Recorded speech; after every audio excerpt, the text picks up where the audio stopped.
So here we are. These guys are on the short game portion of today's practice challenge.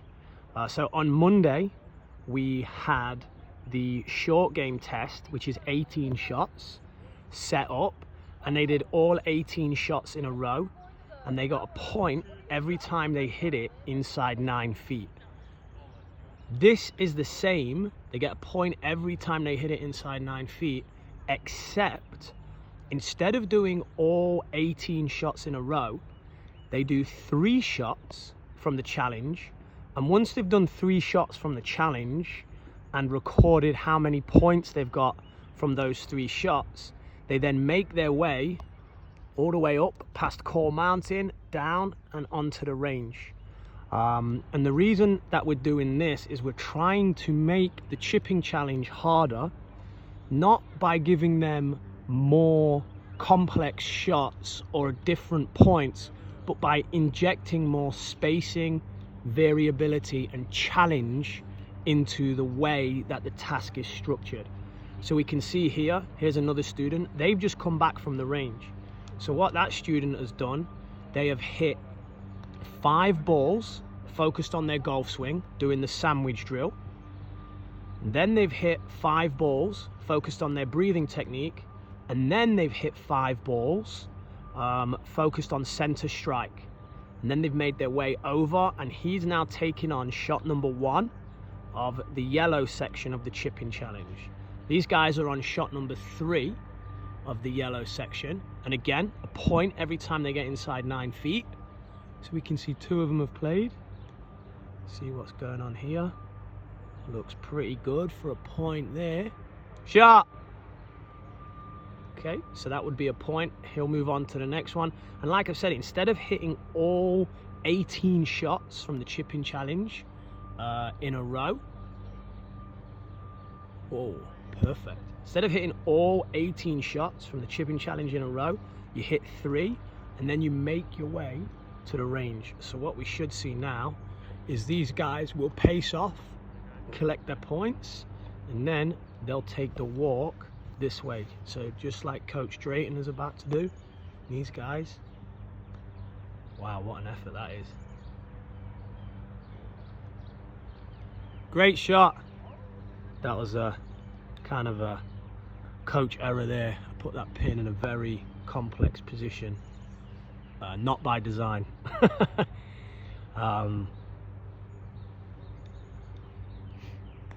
So we have Drayton playing the game with the students to try and help them understand and be able to play different shots.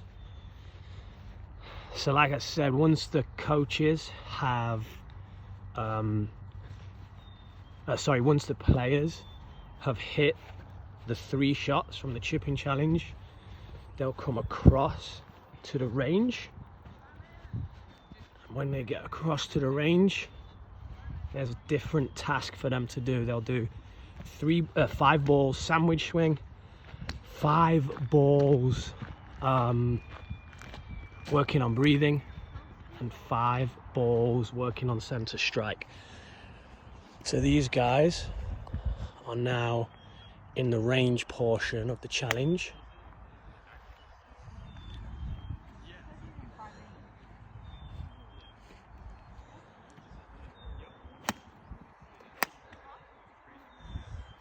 What drills are we on, guys?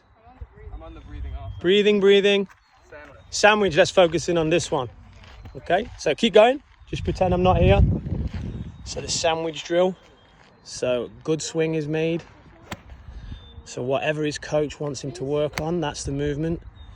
Then his old swing, what he's trying to move away from. And then the swing that the Coach Luke is wanting him to work towards. And then hits 1 ball with the good swing. And we can see we've got it all up detailed on the whiteboard here. These guys are working on breathing. So as I said, on Monday, we did the breathing and the technique for an hour, and then we did the short game challenge for an hour. So we've really got the same session, but we've made it harder by getting the kids to change areas more. So there's more space between the chip shots. There's more variety in task. And this just makes it harder for them to score points on the short game. How's that breathing? Pretty good. The breathing's got much better since last time. Good. And how do you feel about the tempo of your swing and the strike? It seems much more like slower. It seems nice, yeah. Don't sacrifice speed though. Can you do one more? Try and maintain the same tension level. Do the awesome breathing that you've been doing. Just try and put a bit of speed into it. Okay, never sacrifice speed. So let's see how this works out for you. So we can see there, what I'm really pleased about there is putting the hand on the diaphragm, working on diaphragmic breathing. Brian, I'm in the back bay, so come to a hitting competition with me for the drill. Nice. So don't sacrifice. Did you manage to keep your tension the same? So don't sacrifice speed, right? Stay smooth, stay tension free, clear mind, but still you can still give it a rip. Good job, really good. So we can see these are the guys that I was filming over on the short game area. How many points did we get? So far, I am 7 for 9. 7 for 9? Yeah. Holy smoke. And how many did you get that time? 3. 3 for 3? Yep. Oh, this guy's on fire. So now, traditionally, he would have carried on hitting chip shot, chip shot, chip shot, and just kept that momentum. But now what we've done is he's lost the understanding of what the green feels like, what the grain's doing, what the grass feels like with the wedge, because he's got to come over here and do a 15 ball technique drill, a breathing drill and a center strike drill before he returns back to chipping. So now it's harder for him to keep that momentum on the chipping green, much like golf. Tristan, how are you getting on? Pretty good. And I love what Tristan's doing here. He's putting his balls into groups of 5 so he can keep monitoring which task he's on. How many points have you got in a short game?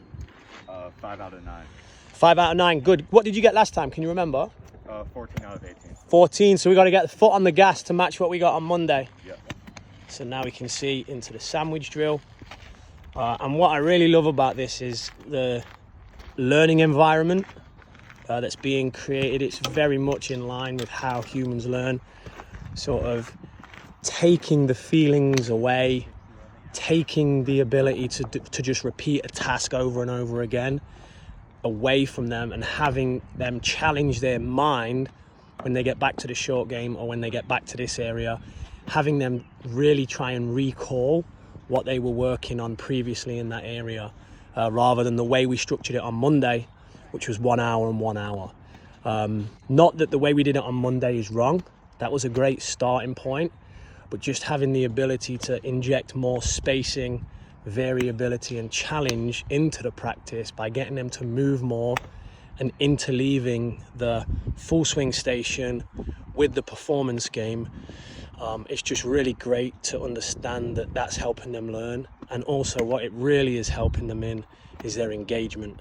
You know, we can see here just so engaged in the shot, and this would not probably be possible if this was like ball 30 to the same target.